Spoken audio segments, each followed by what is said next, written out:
thanks, Sherry. When Sherry asked me if I would introduce Alan and Karen Jabbour, I was delighted because not only are they longtime friends of mine, but they're doing very important work in Alabama and in the adjoining southern states on southern cemeteries and the rituals around southern cemeteries. No one has a more distinguished resume in public folklore than Alan Jabbour. Alan, like many of America's great folklorists, came into the discipline actually as an artist, as a musician, and in the 60s apprenticed himself to Henry Reed and Tommy Jarrell, probably two of the most famous American fiddlers ever.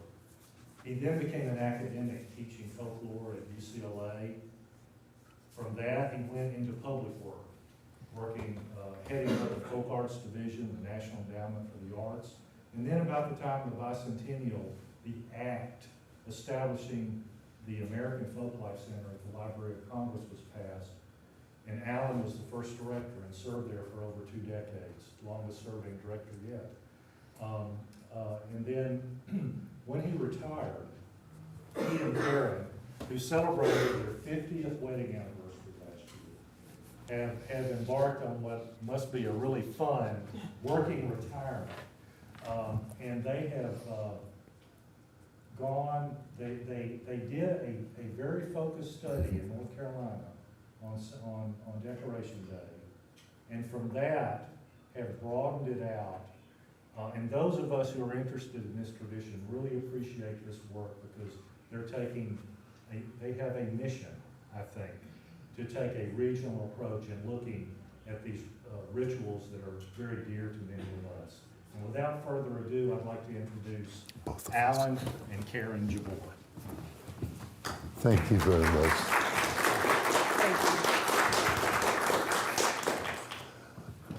One of us will actually be hiding throughout and working the, yes, here's the book, working the slides, but we'll switch. You'll get to hear Karen later. So the first part of this presentation focuses on the Appalachian tradition and beyond of cemetery decoration, referred to as Decoration Day or simply a decoration. In 2004, Karen and I studied Decoration Day as part of the environmental impact statement for the proposed North Shore Road in Great Smoky Mountains National Park. The study, in which we were joined by Ted Coyle and Paul Webb, was published in late 2005 and included in the final environmental impact statement in 2006.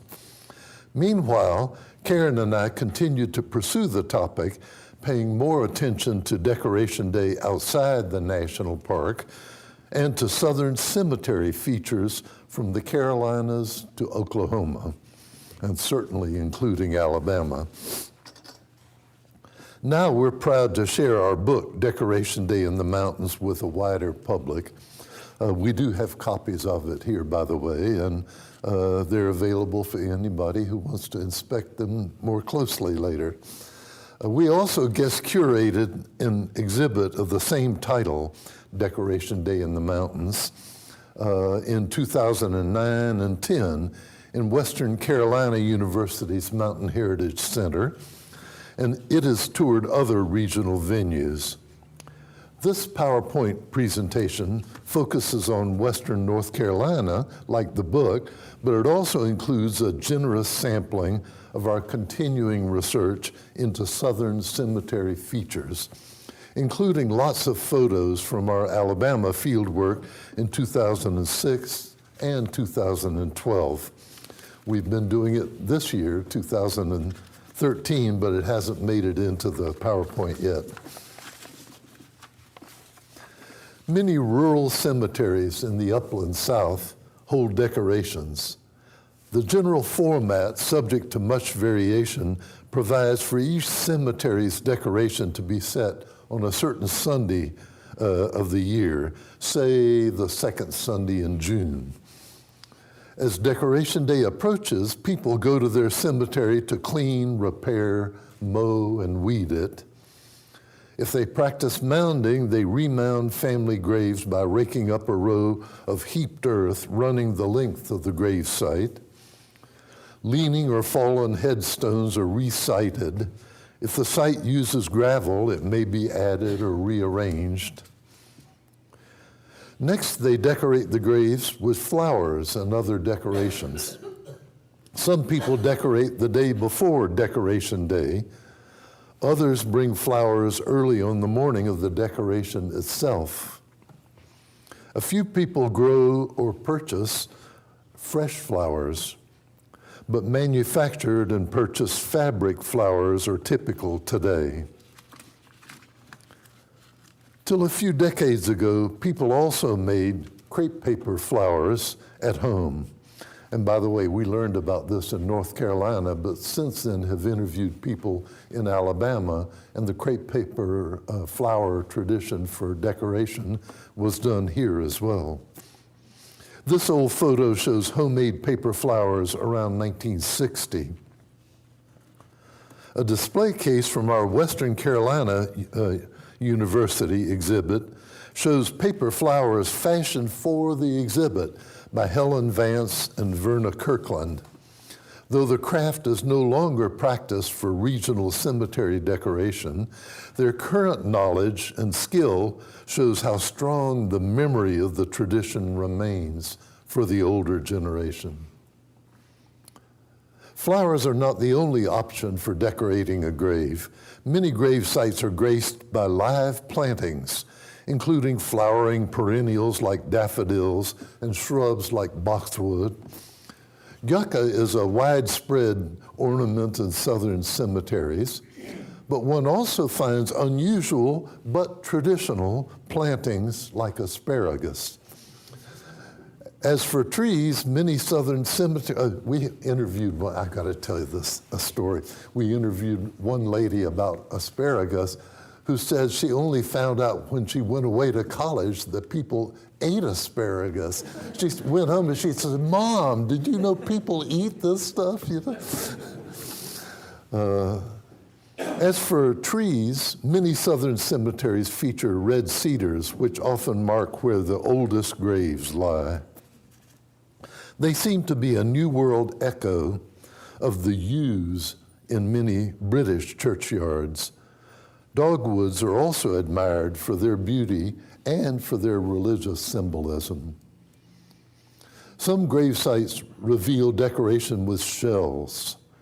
Freshwater mussel shells from western Kentucky or western Tennessee, and seashells along the Atlantic coast, along the Gulf Coast, and scattered through the inland South. In Muhlenberg County, Kentucky, from after the Civil War till after the Second World War, a local style sprang up of embedding freshwater mussel shells in horizontal concrete grave covers. We estimate that there are 1,000 such grave covers with embedded shells just in Muhlenberg County, Kentucky.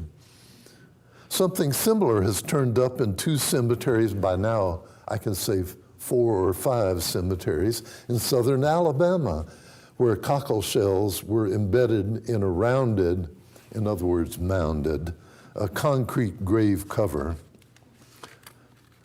Dispelling the idea that this is local to South Alabama, this historic photo from Washington, D.C. shows the same design of concrete mound with embedded cockle shells. The democratic medium of concrete has also inspired creative embedding with marbles, both in vertical headstones and in horizontal grave covers. Concrete covers or headstones also sometimes sport embedded colored tile, pottery or glass shards, or small decorative white rocks. Some graves display personal objects meaningful to the deceased. A favorite coffee mug, a Scotch whiskey bottle, or a prized collection of teapots and pitchers. Graves also reveal tokens left by visitors, as if to say, "I've been here to see you." Small stones appear as tokens on headstones, often in Jewish cemeteries where stone tokens are a well-known and long-standing custom, but sometimes on non-Jewish grave sites as well, suggesting that the practice is spreading. Some tokens communicate with the deceased, written messages to loved ones, quarters left on the graves of a teenager remembered for borrowing quarters, or paraphernalia that cavers leave on the grave of Floyd Collins, a local cave explorer whose 1925 death, stuck in a narrow passage in the Mammoth Cave system, generated a media frenzy, one of the first media frenzies, and a ballad. Finally, some contemporary graves are decorated with statuary, trinkets, memorabilia, and other colorful objects in what Karen and I have named the assemblage style. Work days before a decoration call for work clothes, but decoration day calls for dressing up, especially for the ladies. During the early part of the decoration, people dress the graves and socialize and reflect on loved ones buried there. Perhaps there's a prayer. Then gospel singing begins and lasts till a preacher or speaker steps forward. The sermon is perhaps followed by a prayer and more gospel singing. Then the formal program dissolves into socializing and reflecting on the cemetery. Finally, the group assembles at outdoor tables, sometimes in an outdoor pavilion, for the ritual meal called dinner on the ground. Some decorations adjourn to a nearby church, community center, or other site for what's still called dinner on the ground. The decoration day framework allows also for special events within the decoration, like this baptism during a decoration in Great Smoky Mountains National Park, or the sacred cacophony of praying separate but simultaneous prayers aloud. Overall, a decoration is a religious service in the cemetery when people decorate graves to pay respect to the dead. Okay, we're going to switch now. So,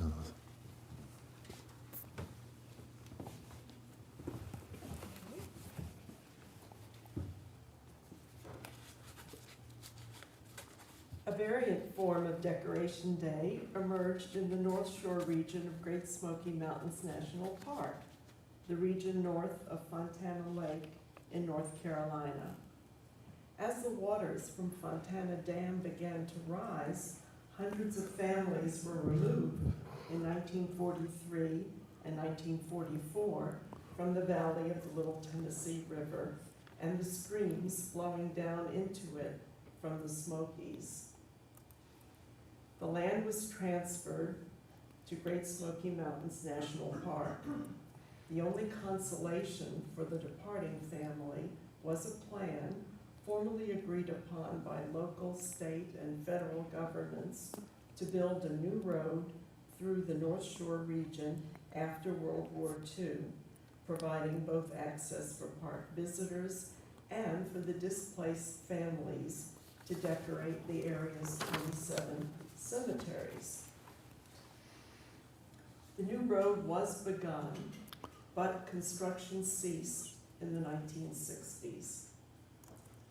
Probably because the road extends through a tunnel, then on the other side, some wag dubbed it the Road to Nowhere, and the name stuck. A protest movement arose in 1978, pressing the park to provide access to the cemeteries, most of which the park, contrary to the previous agreement, had abandoned to gradual reforestation. A highly successful and well-publicized event in such an event, a large gathering of people crossed Fontana Lake in boats to decorate Cable Cemetery. The grassroots movement forced the park's hand. Soon, the park was restoring overgrown cemeteries, providing boats, and adding other help. Within a few years, all the cemeteries had been repaired, and decorations were scheduled for most spring and summer Sundays, usually ferrying the pilgrims across in boats. The movement bred an organization, the North Shore Cemetery Association, later renamed the North Shore Historical Association. Then it bred another organization, the North Shore Road Association, to lobby for the promised road. The North Shore decorations differ from classic decorations in two ways. First, park rangers do the maintenance work that community members once did, cleaning the cemeteries, and in most cases, mounding the graves, though decorating graves with flowers is left to community members. Second, the journey to and from the cemetery is usually by boat, a radical new element with ancient mythic associations involving crossing bodies of water from the secular into the sacred world. Then, the classic decoration sequence follows: climbing to a ridgetop cemetery, laying decorations on graves, communing with kin and friends above and below ground, gospel music, taking up an offering for restoring headstones, offering a message and prayer, more music, more communing, and finally dinner on the ground. One striking decoration day custom is the custom of decorating every grave. If families combine decorating to their own graves, invariably some graves will go undecorated because families have moved away and don't come back and such. But seeing gaps in the decoration stirs a certain aesthetic and moral anxiety. People say it doesn't look right, so they often bring extra flowers to decorate the undecorated graves. Going a step farther, some individuals or families take upon themselves the mission of decorating every grave in the cemetery or every grave in a section of a large cemetery. The decorate every grave mission or calling is often passed down through a family over several generations. Here, Regina Howell's son Clay and his friend Trevor carry out the mission in Cochrane Cemetery for Regina, who inherited it from her mother. Diane Peterson decorates a long double row of unidentified graves in Lueda Cemetery, while her mother Virgie, from whom she inherited the responsibility, supervises. Decorating every grave is a powerful reminder, aesthetically and socially, of the cemetery's communal equality. The origin of Decoration Day is not clear. People have decorated graves from time immemorial, but similar customs like the Day of the Dead in Mexico and the Hispanic Southwest, or All Saints' Day, celebrated in southern Louisiana, have one fundamental difference. They are on a fixed day on the calendar, whereas the Southern Decoration Day is on different Sundays for different cemeteries, enabling people to attend multiple decorations. The evidence points to the development of Decoration Day as an American Protestant tradition, particularly a Southern American tradition. Two events indicate that Decoration Day is at least as old as the Civil War. In 1865, the African American community in Charleston, South Carolina, reburied Union prisoners whom the Confederates had buried in a mass grave, then held a service on the site that included decorating the graves with flowers, singing, speeches and preaching, and Union soldiers marching. We were there for the laying of the plaque just a few years ago. The event was reported in Charleston and northern newspapers, and historians cite it as the first Memorial Day. In 1866 and annually thereafter, the Ladies' Memorial Association of Petersburg, Virginia, organized an event at Blandford Cemetery commemorating the Confederate dead buried or reburied there. The Petersburg model seems to have inspired the Northern Decoration Day, which became our Memorial Day. General John A. Logan was commanding general for the Grand Army of the Republic, the Union veterans. His wife, Mary Logan, was visiting Petersburg in early 1868. Passing through Blandford Cemetery, she was touched by seeing flowers and tiny flags on the Confederate soldiers' graves. When she described it to her husband, he issued a general order instructing Union veterans to decorate the graves of fallen comrades on May 30th. Thus, Memorial Day was inspired by a Southern decoration, but refocused in tradition on the fallen in battle. When General Logan issued his 1868 order, a Philadelphia newspaper proclaimed it inappropriate to imitate a custom of the hated rebels. A Richmond newspaper responded that the Northern Decoration Day was, quote, a miserable mockery and burlesque upon a holy and sacred institution peculiar to Southern people, close quote. Both comments support the existence of the Southern Decoration Day before the Civil War, as does one fascinating geographic detail. Decoration Day is a national holiday in Liberia, which was settled before the Civil War by former American slaves. It has no trace of the Northern Memorial Day's focus on wartime deaths or the freeing of the slaves. It's about cleaning graves and honoring ancestors, like the Southern Decoration Day that seems to have been its source. There is other geographical evidence. Westward, from the Appalachians to the plains, Decoration Day is a widespread rural custom. The same features appeared from North Carolina to eastern Oklahoma. The annual decorations date varies from cemetery to cemetery. The ritual meal is called dinner on the ground. Preaching, prayers, and singing are key features.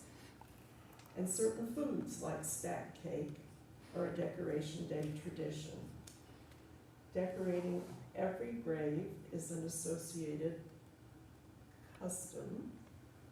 A Decoration Day map coincides with a map of 19th century migration westward and southwestward from the Appalachians. Did we have stack cake? Yes. What happens to stack cake? Cake got There it is. There it is. Sorry. This is a dummy stack cake that was made to last a year and a month in the exhibit. It is surprising that a cultural tradition so widespread and so meaningful to its practitioners is so little noticed. Encyclopedias and other reference works ignore the Southern folk tradition of Decoration Day. Those few acknowledging it sometimes imply that it's an offshoot of the post-Civil War Northern custom. Others confuse it with Confederate Memorial Day. The Southern folk Decoration Day differs from, but seems to be the inspiration for both the Northern and the Confederate Memorial Days. Appreciating Decoration Day calls for understanding the structure and history of the cemeteries themselves. Cemeteries are dynamic despite their stony illusion of permanence. Not only do new burials gradually change the cemetery, but older burials are also subject to change. Yeah. Many an Appalachian cemetery contains newer headstones for older graves. Cemetery dynamism also occurs in a broader way. Many cemeteries began as family cemeteries, sited somewhere on family property, often on a ridge away from the home site.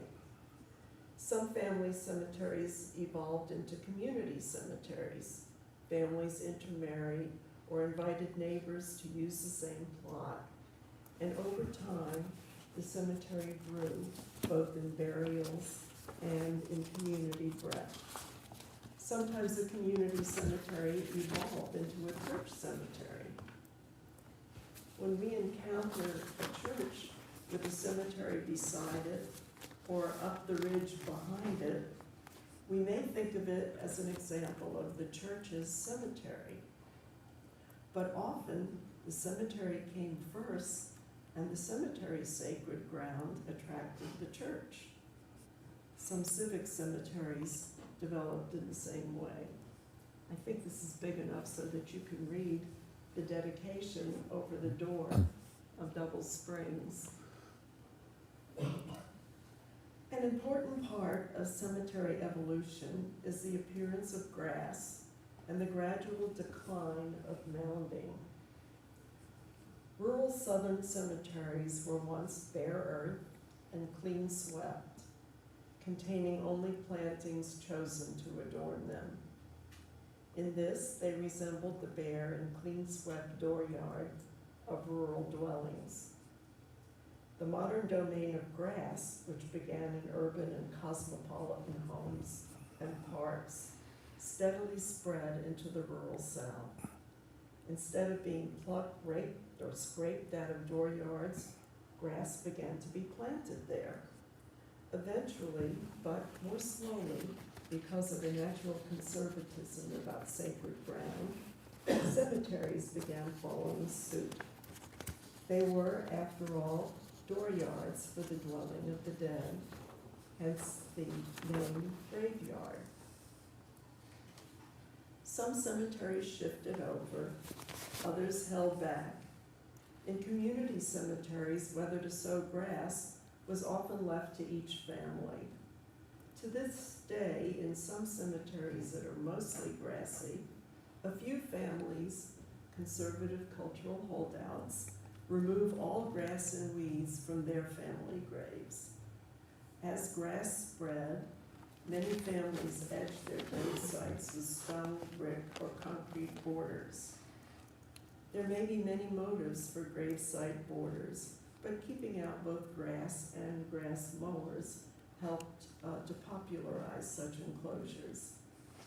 Others covered grave sites with white sand or gravel to protect them from invading grass and mowers.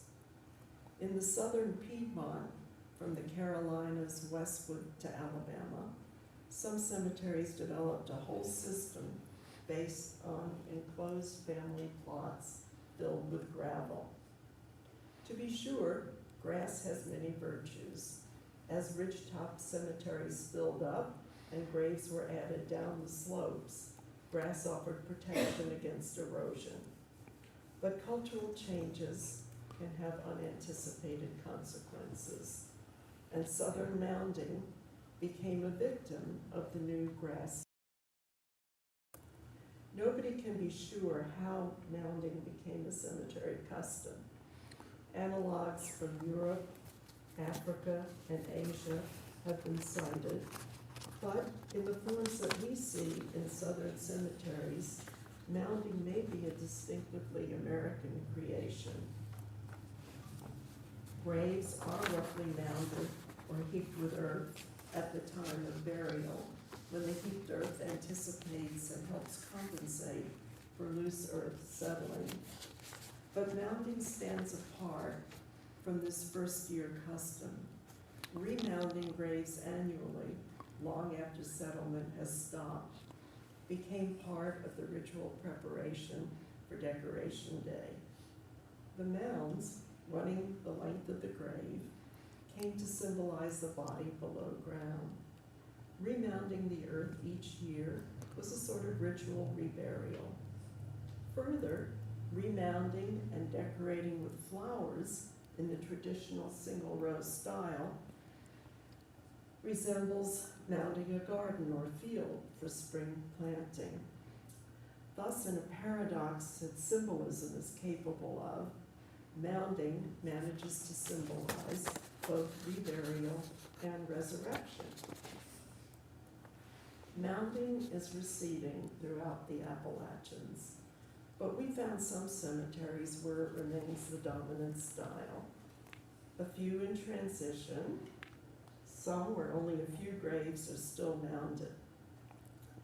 Most of the park's North Shore cemeteries are mounded, but a few are level and grassy. Here the park rangers do the ritual mounding and pass it along as part of their occupational folklore. They do try to follow the pattern or custom as it was in 1942 and 3 when the people were removed from the area. So the one that's in a town, Proctor, where grass had been planted, they continue to leave with grass. Other grave sites reveal creative responses to the new grass regime.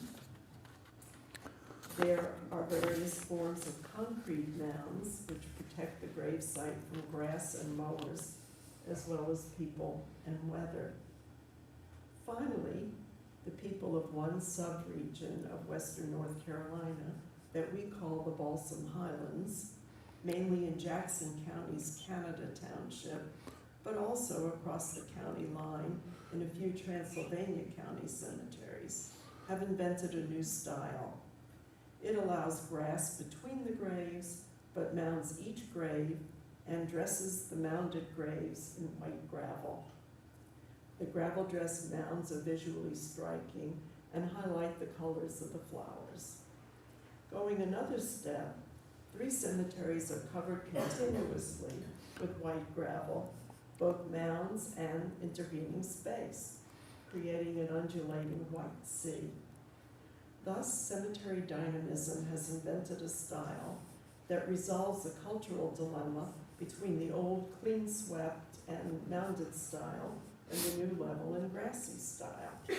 The Balsam Highlands style, as we have dubbed it, is major evidence of the creative coherence of this cultural subregion. Now Alan is going to finish with a strong voice.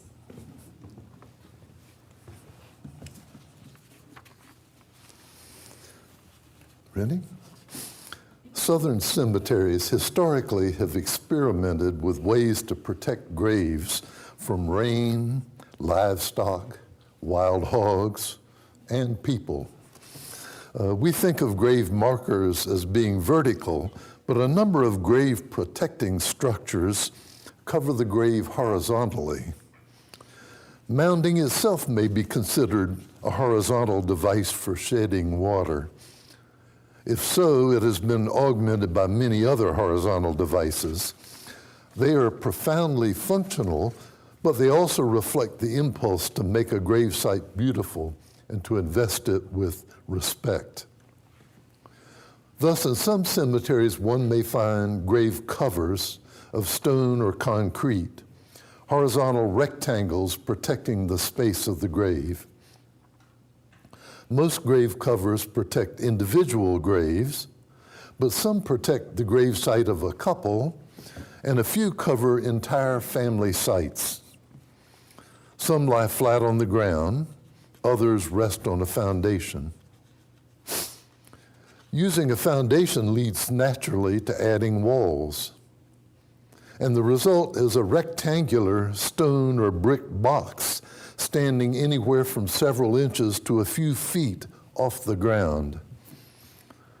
The walls of these box crypts may be made up of single or multiple cut stone slabs or of brick, but the top is typically a single large slab, just like a ground level grave cover. Box crypts do not actually contain human remains. The burial still lies underground, so they're sometimes called false crypts.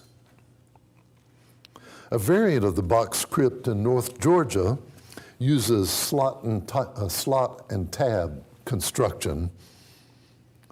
Another variant of box structure used posts but no walls, yielding a table grave. Occasionally, grave covers are built with rounded or peaked roofs, the better to shed water. The same peaked stone roof may be added to a box crypt or even a larger double box crypt. But people in the Tennessee Cumberlands developed a solution that is all peaked roof and no box, the so-called cone graves or tent graves, which as a cultural style can be seen in Alabama as well as Tennessee. Though not just anywhere in Alabama, it follows a kind of a historical migration pattern down from the Tennessee Cumberlands.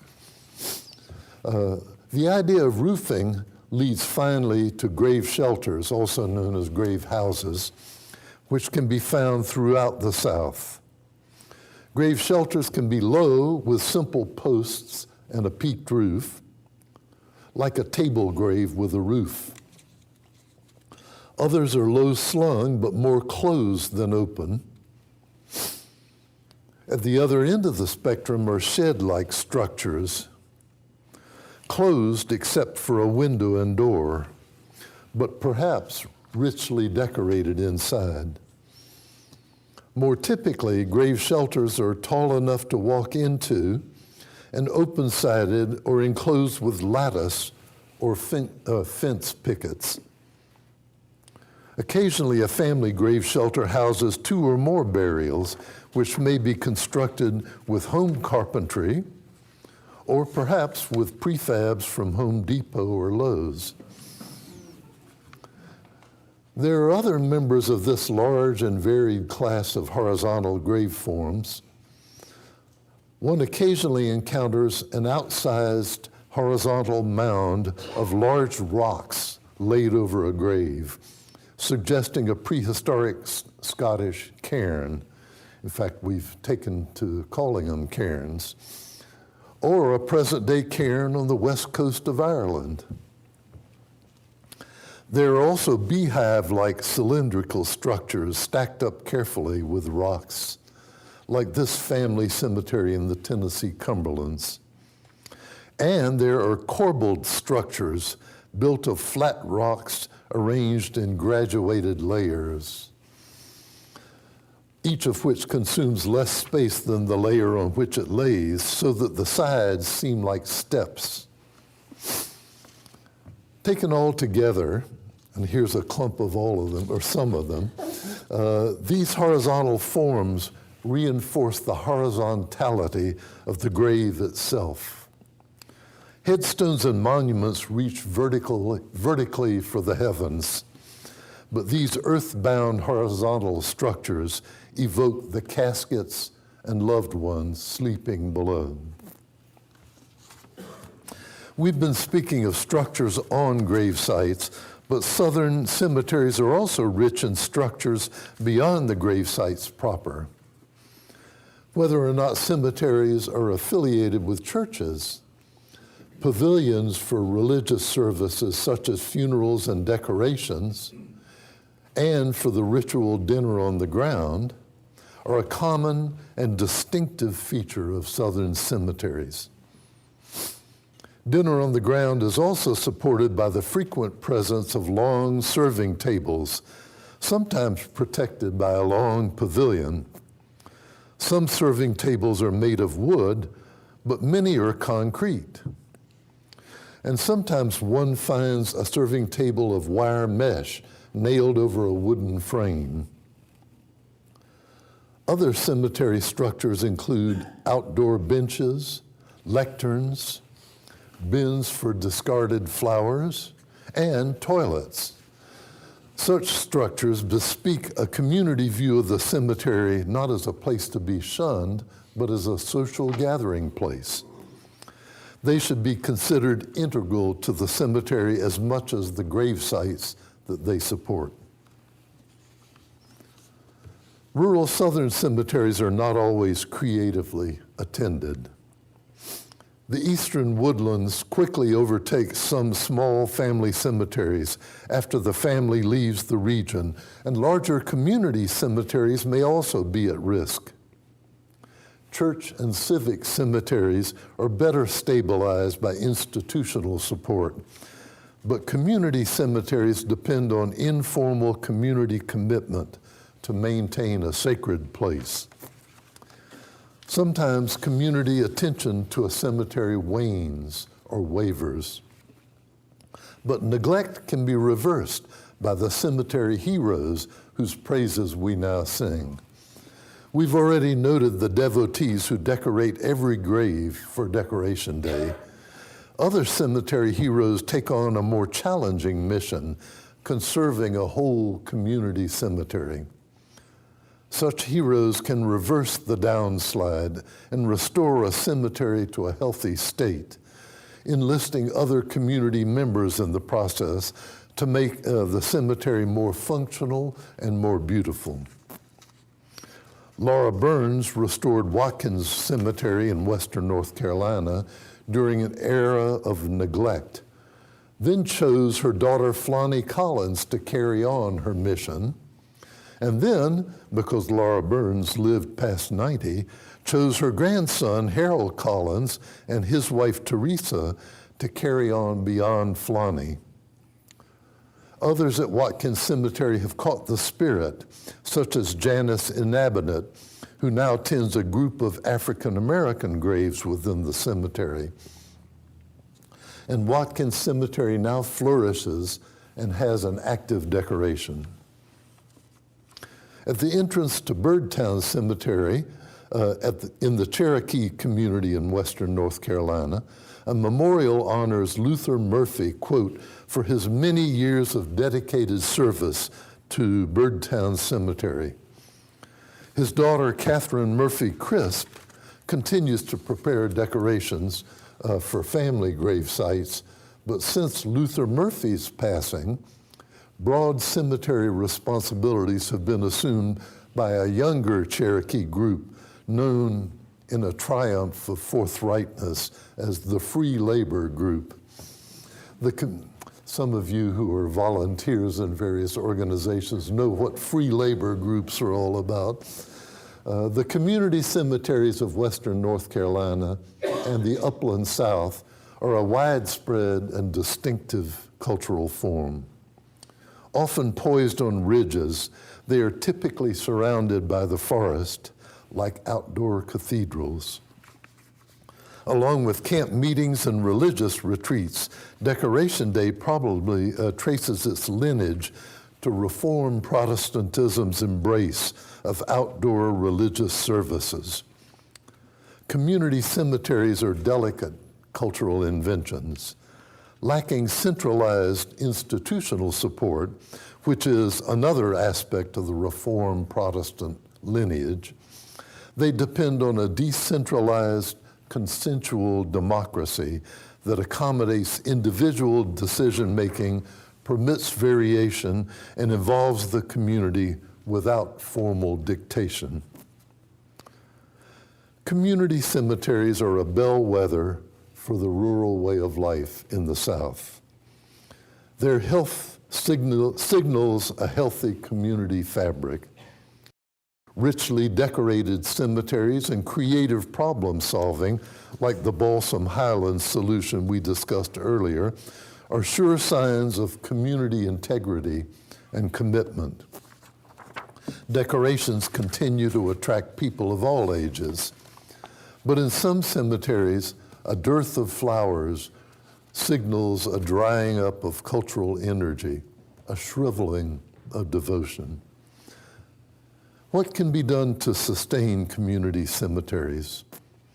One kind of help comes from the outside, perhaps media coverage of a North Shore decoration or a book or exhibit created by the likes of us can help draw more attention to decorations and to the cemeteries in which the decorations take place, conferring on the tradition the prestige that naturally flows from its being admired by people from afar with institutional connections.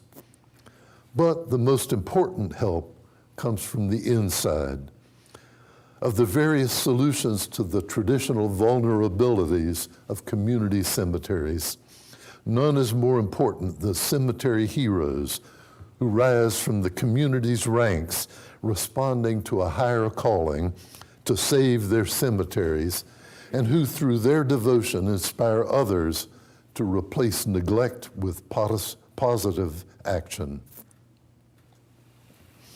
If asked to list important forms of Southern folk art, few people would include a decorated cemetery.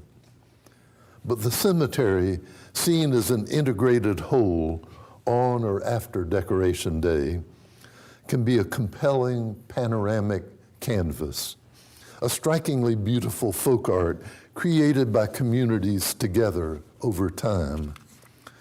We hope that the words and photographs of our book convey what we have experienced attending decorations and visiting cemeteries, a sense of the decorated cemetery as a folk art capable of breathtaking beauty and expressing powerfully the deepest values of Southern culture. And that's the end of the road for this talk.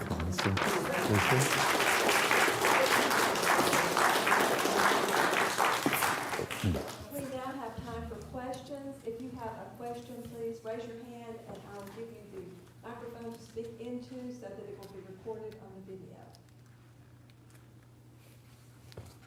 Yes.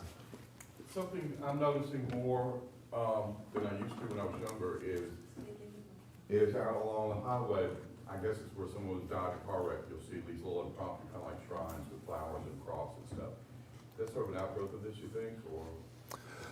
I think it is an outgrowth of the impulse to decorate, but it's transferred to the site of the death rather than the site of the burial. And we've documented a few, but actually some researchers have gotten into this as a cultural phenomenon. There are theories that it originated in the Spanish Southwest, where things like that are often done in people's yards as a kind of a yard memorial or shrine. But it's a fascinating tradition, and by now it's nationwide. It's really widespread. We found at least one case by chance where we've documented the shrine on the road, and then just beyond that found the cemetery we were looking for, and lo and behold, there was the person who had been buried, who had been shrine memorialized, thank you, also buried and memorialized there in fuller form, and that was kind of fascinating. But it's truly a fascinating tradition. I'm sure it drives the highway people crazy, you know, who are trying to maintain the highways, and then these shrines suddenly appear on the highway side, you know, but. I've read articles about this issue, about how long they should leave such a shrine and how to deal with the family who's maintaining it. So I don't know what the state of Alabama has done, if they've taken any action. Yes. I'd like to ask a question. Is this strictly a Southern phenomenon? Is it not above the Mason-Dixon line? All your photographs were in the South. Is it too cold, or are the Yankees too heartless, or what? Well, many people in the North decorate on Memorial Day. And I've asked many of them about it, or we've asked them and interviewed them. And it turns out that they continued invisibly, or they reinvented the idea for their own family graves. And so they use the occasion of Memorial Day not to remember the fallen in battle, but to remember their own family members.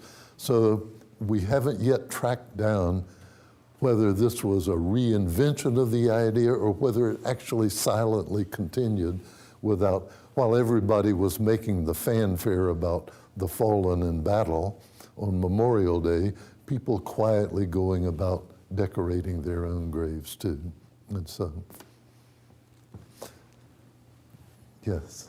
I love the fact that you mentioned making flowers from crepe paper. In all your interviews and research, did you run across people who made flowers from tissue? When I was a young girl, I remember seeing my grandmother make flowers from crepe paper. In some years, when they could not afford to buy crepe paper, she made snowball flowers from tissue. Wow. Kleenex. Wow, fantastic. Well, we've heard about that also, and I think there are some people who make and sell flowers that they make from tissue in the American Southwest, Louisiana, I think also, and that sometimes are used by brides, just because it's tradition in certain areas. But yes, I have heard of that. And tissue paper, you mentioned Kleenex, but tissue paper is a little crisper. She used Kleenex And because that's all they could afford. Yeah, It And- didn't last if it rained, but she was able to put a flower on the grave. that's right, really there was lovely. quite a lot of that. Thank you for mentioning it. Joyce? I got a new thought today, about the cemeteries. Really, the different styles depend on the tools that people have to maintain them. So when you have the gravel covered ones now that are the new solution in North Carolina, that depends on leaf blowers. You can't maintain a gravel without a leaf blower hardly. And so it seems to me that that's just another indication of a tool, a new way to maintain things because of tools we have. Shall I take it? Sure. I think that's a very good observation, and it applies to all sorts of other tools that come along. When grass was introduced, they didn't even have power mowers. That came later, but many things about grass and decisions about grass were altered yet again by the modern weed eaters, which enabled people to get closer to the margins of graves, without the mower couldn't get in there, and so it became very frustrating. So the interplay between tools and technology and how the cemetery looks is, I think, as you say, very, very subtle, interesting, and important. And I might also, in answer to Joyce's inquiry or suggestion, it was suggested to us that in this Balsam Highlands area, a lot of people work in quarries and know about cutting rocks and making gravel. It is a readily available material. We also see beautifully constructed masonry headstones, that take considerable skill and local, know-how and work with tools. So it works both ways. Just to add a footnote on the Balsam Highlands style with mounds covered with white gravel, in our interviewing, it turns out that most of those cemeteries in that area went first to white sand, and they love the look of the white sand. It sets off the flowers beautifully. White is holy, and all these other reasons, maybe similar to the appreciation for white tissue. But the trouble is that when it rains, sand tends to lose its shape, and so you have to redo it regularly. And somebody figured out that, well, if you had gravel instead of sand, it will hold the shape longer, and according to their assertions in interviews, and I think this is borne out in our observations, the gravel mounds, basically once you set them that way, you might need to tidy them up a little bit, especially if somebody walked on them or something, but otherwise, they basically hold their form, even with big storms and the like. We have time for one more question right here. On the, primarily the Jewish graves that have the rock tokens on the headstones, I didn't quite understand what significance or what they were conveying with that. Well, they say, I've been here, I visited you. And since Judaism has had a long tradition of not using flowers at funerals, at graves, supposedly to keep the equality in death thought dominant or alive. And as it was, told to me, the widow of the rich man can bury, and the widow of the poor man can bury her husband with as much dignity as the rich person if the burial requirements are kept the same. That is a pine, simple pine box, and no flowers. Although in Israel we do see flowers now. Yeah.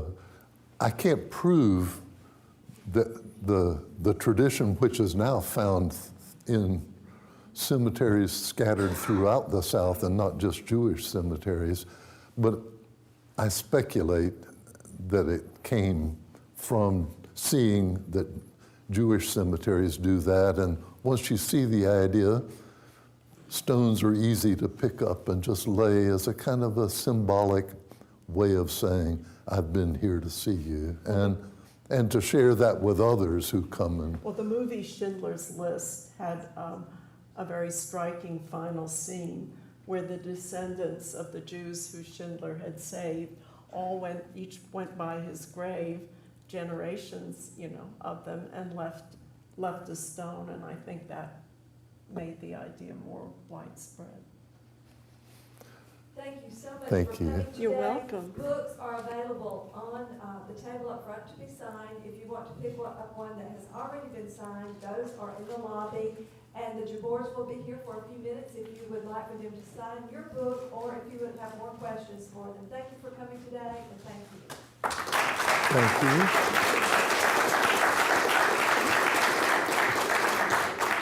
Thanks. Take off your microphone. Okay.